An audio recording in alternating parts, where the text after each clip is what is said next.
Oh, we have a gun control story.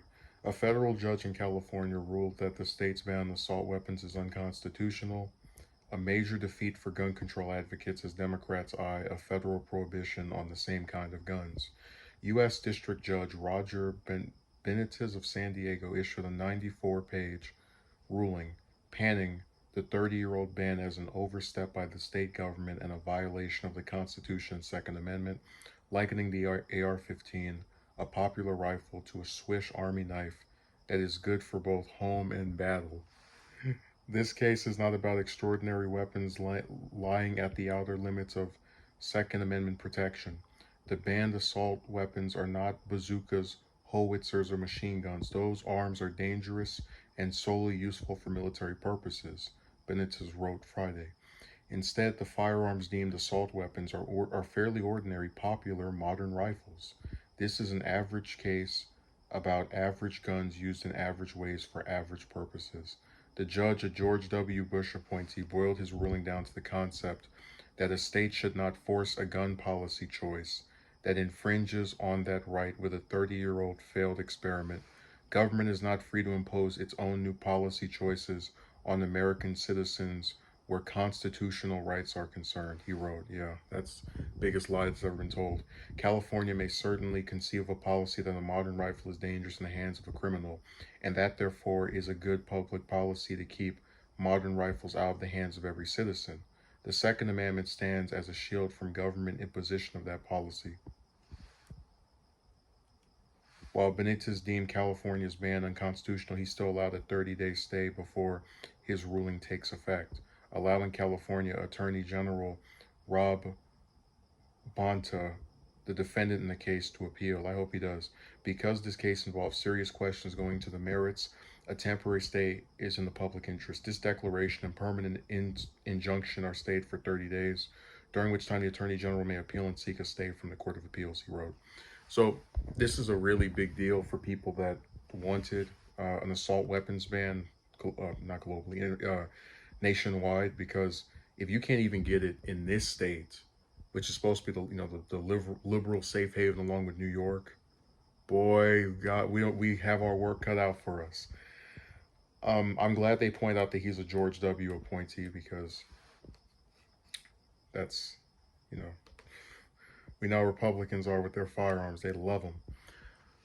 Um, I talked about how a lot of times when people have policy positions that they can't really defend, they tend to speak in these terms that don't explain things, like where he mentions that um, assault weapons, that the firearms deemed assault weapons are fairly ordinary, popular modern rifles.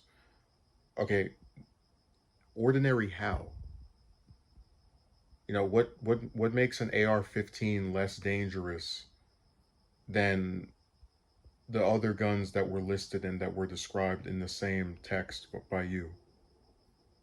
And then, it's like, this is an average case about average guns used in average ways for average purposes. What does that mean?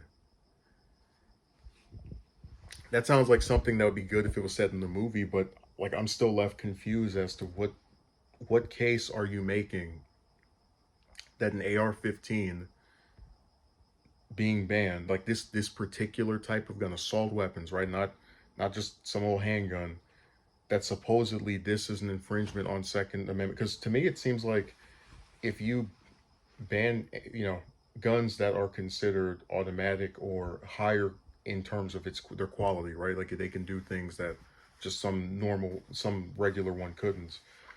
You have these people who are just going to say you're infringing on Second Amendment rights, even if you leave them various options and types of guns to use in place of bazookas, as mentioned here, or howitzers or machine guns. So I said so many times, people just write all this stuff and it doesn't explain anything. Like I'm reading this and still confused on how he concluded this. It's like, sure, I can say an AR-15 isn't as dangerous as a bazooka, but that's how we decide what weapons we use, which one isn't as dangerous as something else. He really compared an AR-15 to a Swiss Army knife. Now, I hope someone can explain to me the type of knife that if a Swiss Army knife, right? When you throw it, it like travels in seconds to get another person and like pierces through their clothes and into their heart from afar. He really compared a knife to a gun and says good for both home and battle.